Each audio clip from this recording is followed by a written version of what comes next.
घर कब आओगे, लिखो कब आओगे कि तुम बिन ये घर सोना सोना है।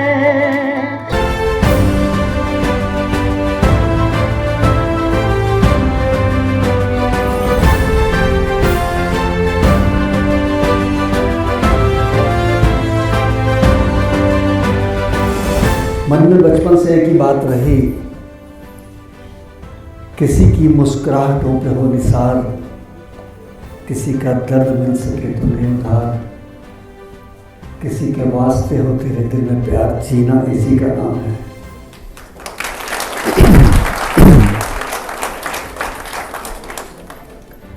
वो कहते हैं कि शिक्षा और दीक्षा ये परिवार से मिलती है, और सबसे पहली शिक्षा जो मिलती है वो माँ से मिलती है, दीक्षा पिता से मिलती है। सबसे पहले मैं भी सैल्यूट करता हूँ उस माँ को जिन्होंने देश के लिए एक सपूत पैदा किया, और आज दुनिया में जिन्होंने देश का नाम रोशन किया, भाई नरेंद्र जी मोदी।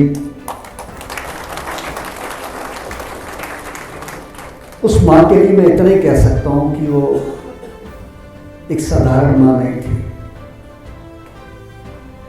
जैसे भगत सिंह की माँ को पंजाब माता का खिताब मिला था,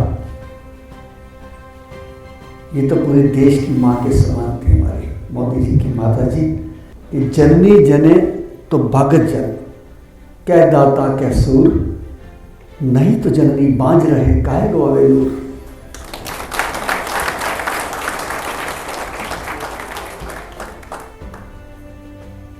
जब मैंने 95 में 95 में शहीद भगत सिंह सेवा दल की स्थापना की, मेरी माँ ने 3 बातें मुझे सिखाई थी। पहली कि बेटा ये तू काम जो शुरू कर रहा है ना, ये डगर बड़ी कठिन है, पर तेरे को ईश्वर ने चुना है शायद इसके लिए, तो ये बंद मत करियो। ये पहली कंडीशन थी। दूसरी उनकी कंडीशन थी कि बेटा दिन हो चाहे रात हो, तूने किसी को मना नहीं करना सेवा के लिए, चाहे रात के 3 बजे हो। और तीसरी बात उन्होंने बहुत बड़ी कही थी कि कभी भी अपने मन के अंदर अहंकार मत लेके आइयो कि मैं कर रहा हूँ, तू नहीं कर रहा है, कैसे ईश्वर करा रहा है। और उन तीनों चीज़ों की गांठ बांध के मैंने जब 25 साल तक ये सेवा की, शुरुआत अनक्लेम्ड डेड बॉडी से की थी, फिर एम्बुलेंस, शव वाहन, ब्लड डोनेशन बढ़ता चला गया काम। हमारे अपने परिवार के लोग, सके भाई लोग कहने लगे कि शंटी जी आप तो लाशों का व्यापार करते हैं, कफन बेचते हैं, खून बेचते हैं। लेकिन एक बहुत बड़े व्यक्ति ने मुझे, जो CBI के डायरेक्टर थे, कहने लगे शंटी जी जब देश की सेवा के लिए कोई निकलता है ना, या धर्म के लिए या मानवता के लिए, आंखें खुली रखनी चाहिए, कान बंद रखने चाहिए, क्योंकि उस पेड़ पे पत्थर पड़ने ही पड़ने हैं जिसके ऊपर फल आएंगे। काम करते जाना, पीछे मुड़ के मत देखना। और 25 साल निकल गए और 50,000 से ज़्यादा डेड बॉडी को सेवा करने का मौका 25 साल में मिला। लेकिन 25 साल के बाद जो हुआ वो अपने आप में इतिहास बना। तब तक मेरे पास 12 डेड बॉडी वाली एम्बुलेंसेस थे, अब शायद 32-34 हैं हुई। लेकिन कोविड आते ही कभी सोचा भी नहीं था कि इस चीज़ की कितनी महत्ता हो सकती है, एक अपने आप में एक सब्जेक्ट बन जाएगा। आज दुनिया डिजास्टर मैनेजमेंट के लिए कर रही है, और मैंने 27 साल पहले शुरू किया बिना पढ़े लिखे ही। मेरे कई दोस्तों ने मना किया कि शंटी जी आप मौत के साथ पंगा मत लेना, तो मैंने एक ही बात कही, मैंने कहा यार 25 साल से हम एक फौजी की तरह सेवा कर रहे हैं, निष्काम। कभी हमने किसी सरकार का दिल लिया और भारत सरकार से फंड नहीं लिया। आज देश के ऊपर विपदा आई है, एक फौजी लड़ाई लगने पर घर में सो के मर जावे तो शहीद नहीं कहलाता, उसको तो सीमा पे लड़ के मरना पड़ेगा।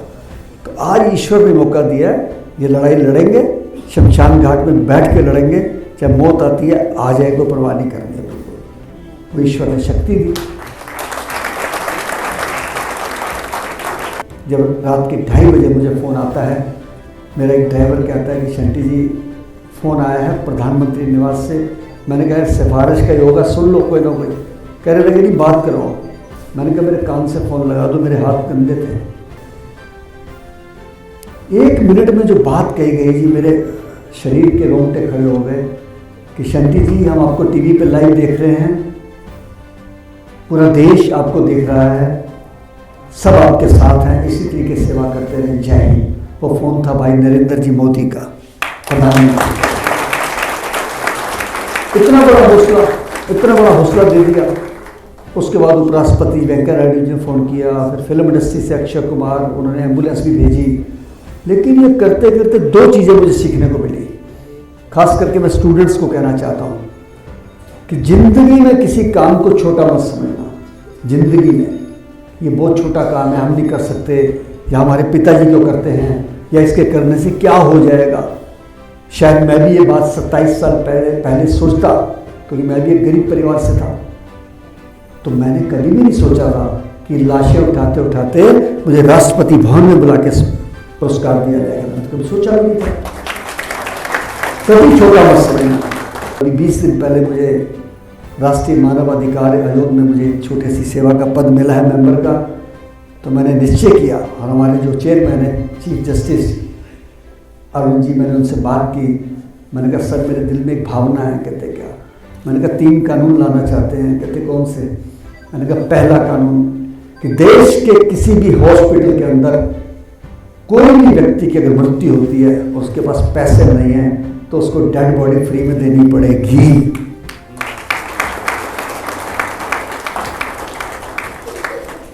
नंबर 2, देश के किसी भी हॉस्पिटल में, जब हॉस्पिटल में एडमिट कराने जाओ तो बड़ी खुशी से एडमिट करते हैं। प्राइवेट में जब 4, 5, 7, 10 लाख बिल ले लेते हैं, आदमी मर जाता है, तो कहते हैं एम्बुलेंस बुला लो जी, गड्डी ले जाओ, डेड बॉडी ले जाओ। उसमें फिर 10,000 की चोट लगती है। एक कानून हमारा होना चाहिए कि देश के किसी भी प्राइवेट या सरकारी हॉस्पिटल में किसी की मृत्यु हो तो डिग्निटी के साथ, इज्जत के साथ उसकी डेड बॉडी उसके घर तक छोड़ के आए वो उनके। और तीसरा सबसे जरूरी जो हमने कोविड में देखा, लास्ट प्राइस का। बहुत से परिवार हैं जी हमारे देश में जिनके पास कफन के पैसे भी नहीं है। अभी एक ऐड चल रही थी कई दिन पहले कि 37,500 रुपये में संस्कार करवा लो। वाह! हमारे मुल्क में इतने में तो लोग हाथ पीले कर लेते हैं अपनी बच्ची के लिए। आज भी लोग हमारे पास आते हैं मान सिंह जी कि 2 साड़ियाँ दे दो, आटा दे दो, चावल दे दो, दाल दे दो, बच्ची की शादी करनी है।